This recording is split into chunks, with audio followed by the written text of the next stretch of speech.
बालेश्वर मयूरभंज केन्दुझर भद्रक और जाजपुर जिलार विद्युत ग्राहक मानक नहीं गठित उत्तर ओडिशा विद्युत उपभोक्ता परिषद पक्षर आहूत सम्मेलन में विद्युत दर वृद्धि चली प्रस्तुति को तीव्र विरोध कर आज बालेश्वर स्टेशन क्लब एक गण कन्वेन्शन पूर्वतन विधायक प्रदीप्त पंडा सभापतित्व अनुष्ठित हो जाइछि। विद्युत दर वृद्धि प्रस्ताव बातिल कर, निर्वाचन प्रतिश्रुति रक्षा करी समस्त ग्राहकों को 300 यूनिट मागणा विद्युत जगाओ, कृषि क्षेत्र में विद्युत देय छाड़ कर, प्रिपेड स्मार्ट मीटर बसाइबा बंद कर, ग्राहक मानक समस्त अभियोग तुरंत समाधान कर, विद्युत वितरण क्षेत्र घरोई कंपनी हटाओ प्रभृति दाबी उपरे एही जिला मानकरे आंदोलन करा जियो बोली आह्वान दिया जाइथिला। ଏହି କନଭେନସନରେ ଏକ ଘୋଷଣାପତ୍ର ପରିଷଦର ଆବାହକ ସନ୍ତୋଷ ଦାସ ଉପସ୍ଥାପିତ କରି କହିଥିଲେ ଯେ ବିଭିନ୍ନ ରାଜ୍ୟରେ ବିଦ୍ୟୁତ ୟୁନିଟ୍ ଦର ବହୁତ କମ୍ ଥିଲାବେଳେ ଆମ ରାଜ୍ୟରେ କାହିଁକି ବିଦ୍ୟୁତ ୟୁନିଟ୍ ଦର ବୃଦ୍ଧି ହେବ ବୋଲି ପ୍ରଶ୍ନ କରିଥିଲେ।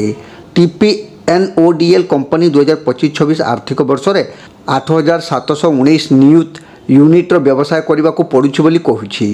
कंपनीर 4650 कोटी 44 लाख टंकार राजस्व आवश्यक थिला बेले वर्तमान जो दर में ग्राहक मानक बिजुड़ी बिक्री करुछि ताहा चालू रहिले कंपनी 4469 कोटी 33 लाख टंका आदाय करिबो।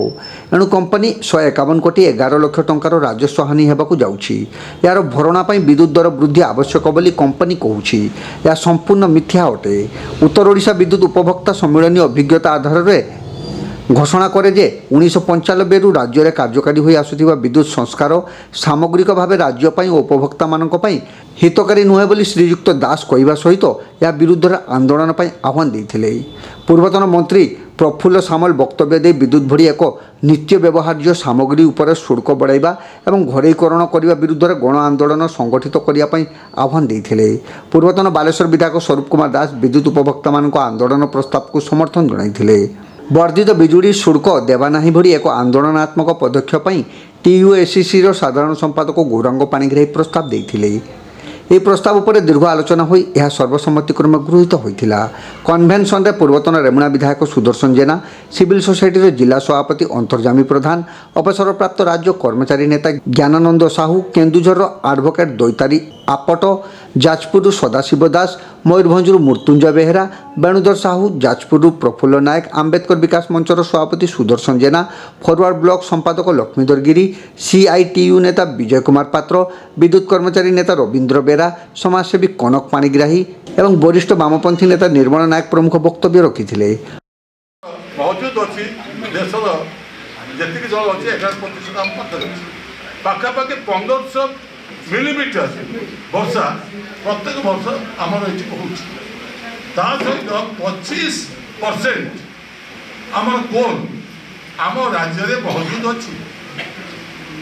कौथि आपण देखिए जे कह बेसिक कथा जे जड़े विद्युत कनेक्शन है सी एनश्योर हो निश्चित भाव में विद्युत वो दिन सारा रही राति सारा रु तथापि ता भर कंडीशन कर मेंटेनेंस हेड रे जे मास को आम 10 घंटा विद्युत कार्ड करूँ एवं 15 थर करूँ आप निजे अनुभव करेंगे से 10 घंटा केते घंटा जाऊँगी आ 15 थरटा केते थर जाऊँगी। मुझे आम सरकार थिला बेले पछे कहवाई पछे आम बचला बेले आम भी गोटे थिला मटो